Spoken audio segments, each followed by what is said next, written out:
Hello everyone, सेवा नमस्ते सम्पूर्णमा। आज चाहिँ म फेरि पनि धेरै लामो समयपछि भिडियो ब्लग लिएर आएकी छु। आज चाहिँ म ताप्लेजुङ जान लागेको नानीसँग, किनभने आज चाहिँ मम्मी पापा र मेरो भदैनी ताप्लेजुङ दाइको मर्दो हुनुहुन्छ। त्यही भएर म पनि मम्मी पापालाई भेट्न भनेर आज ताप्लेजुङ जाँदै गरेको। फाइनली यो चाहिँ ताप्लेजुङ बजार हो। म ताप्लेजुङ बजार पनि आइसकेँ। ताप्लेजुङ आइपुग्दा चाहिँ डिनर पनि मजाले उक्रिसकेको थियो, बिहानमा भए पनि। यो चाहिँ मेरो डे 2 को भिडियो हो, किनभने मैले चाहिँ हिजो चाहिँ भिडियोहरू लिन पाइनँ बजार निस्केको बेला।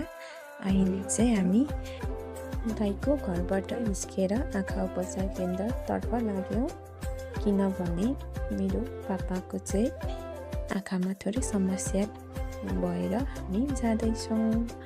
अहिले चाहिँ हामी जिल्ला अस्पताल पुग्न लाग्यौँ।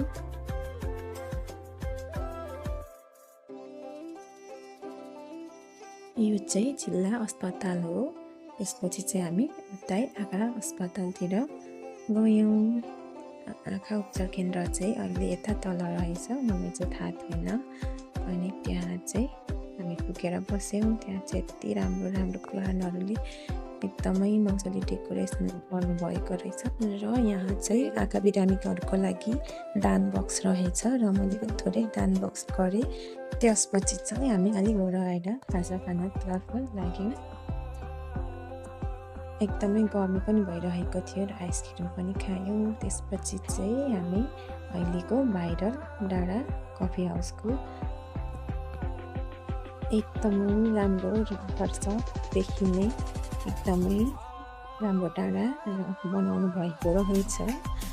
त्यसपछि चाहिँ हामी पनि एकछिन फोटो भिडियो खिचेर यहाँ पनि रोक्नेको सानो पार्कमा एकछिन गयौँ हेर्नलाई। त्यहाँ पनि एकदमै राम्रो पार्क बनाउनु भएको छ। जात जाति झल्किने बनाउनु भएको छ, एकदमै राम्रो छ। यहाँ पनि एकछिन हेरेर हामी घरतर्फ फर्क्यौँ। अहिले चाहिँ रात परिसकेको छ, जुन लागेर अझ राम्रो देखिरहेको थियो। त्यसपछि चाहिँ हामी खानाहरू खाएर अब सुत्न लागेको हो। अनि आजको मेरो भिडियो चाहिँ यस्तै रह्यो। के कस्तो लाग्यो होला कमेन्ट गर्नु होला। Thank you for watching, bye by.